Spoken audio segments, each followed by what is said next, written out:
us rest. We are like hired hands, so let us finish our work in peace. Even a tree has more hope. If it is cut down, it will sprout again and grow new branches. Though its roots have grown old in the earth and its stump decays, at the scent of water it will bud and sprout again like a new seedling. But when people die, their strength is gone.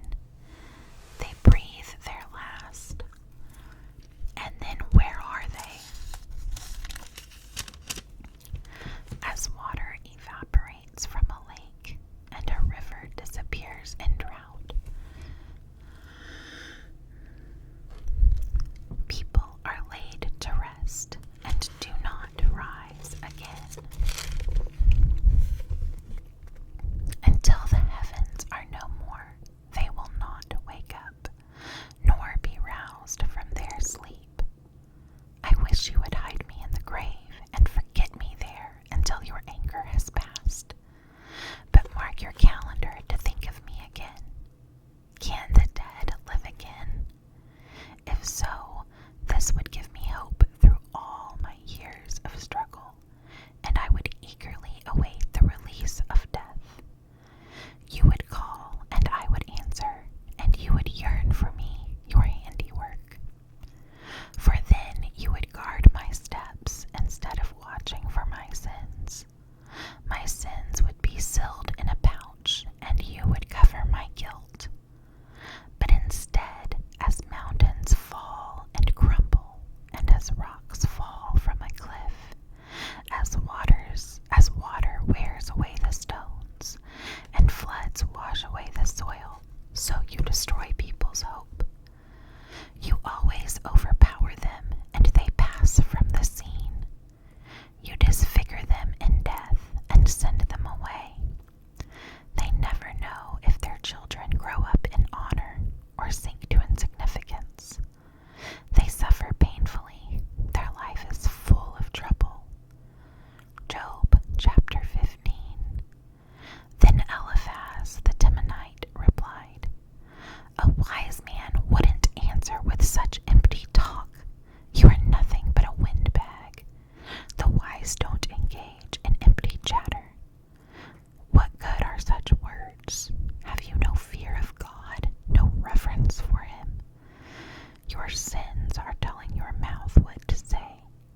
Your words are based on clever deception. Your mouth condemns you, not I. Your own lips testify against you. Were you the first person ever born? Were you born before the hills were made? Were you listening at God's secret counsel? Do you have a monopoly on wisdom? What do you know that we don't? What do you understand that we do not? On our side are aged, gray-haired men, much older than your father. Is God's comfort too little for you? Is his gentle word not enough? What has taken away your reason? What has weakened your vision that you turn against God and say all these evil things? Can any mortal be pure? Can anyone born of a woman be just? Look, God does not even trust the angels. Even the heavens are not absolutely pure in his sight. How much less pure is a corrupt and sinful person with a thirst for wickedness? If you will listen, I will show you. I will answer you from my own experience. And it is confirmed by the reports of wise men who have heard the same thing from their fathers, from those to whom the land was given long before any foreigners arrived. The wicked writhe in pain throughout their lives.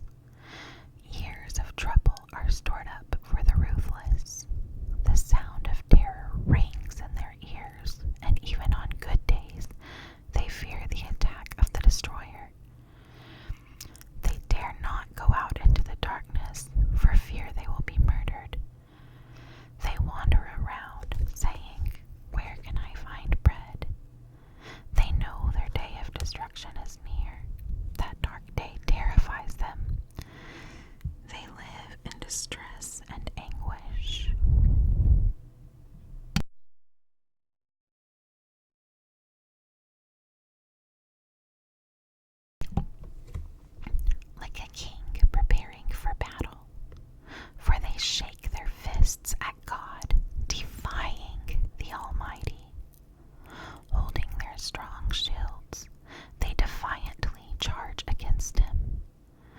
These wicked people are heavy and prosperous.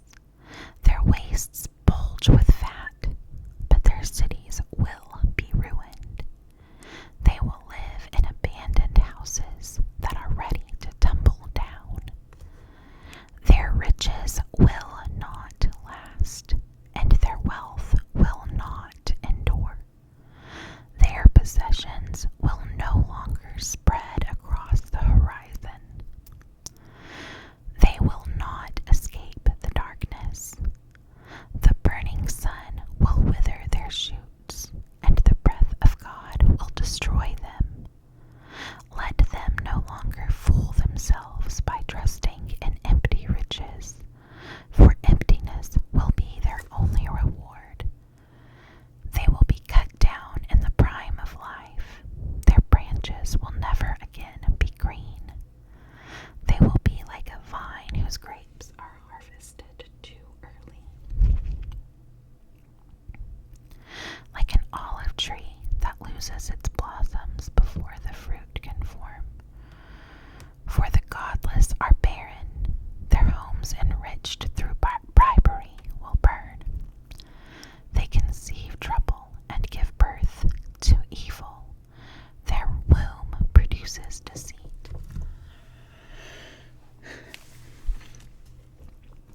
Chapter 16. Then Job spoke again. I have heard all this before.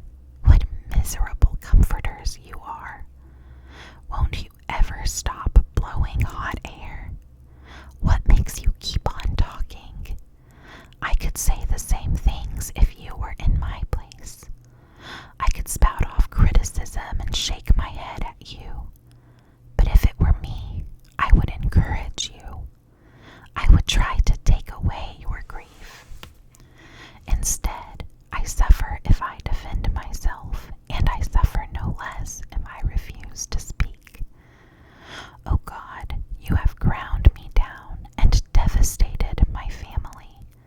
As if to prove I have sinned, you've reduced my skin to bone. You've reduced me to skin and bones. My gaunt flesh testifies against me. God hates me and angrily tears me apart. He snaps his teeth at me and pierces me with his eyes. People jeer and laugh at me. They slap my cheek in contempt.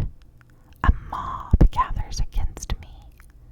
God has handed me over to sinners. He has tossed me into the hands of the wicked. I was living quietly until he shattered me. He took me by the neck and broke me in pieces. Then he set me up as his target, and now his archers surround me. His arrows pierce me without mercy. The ground is wet with my blood. Again and again he smashes against me, charging at me like a warrior. I wear burlap to show my grief. My pride lies in the dust. My eyes are red with weeping.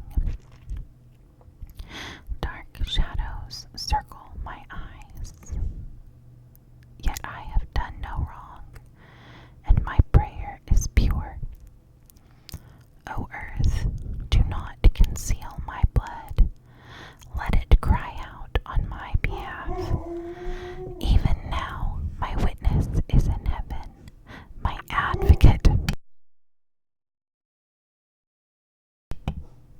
advocate is there on high.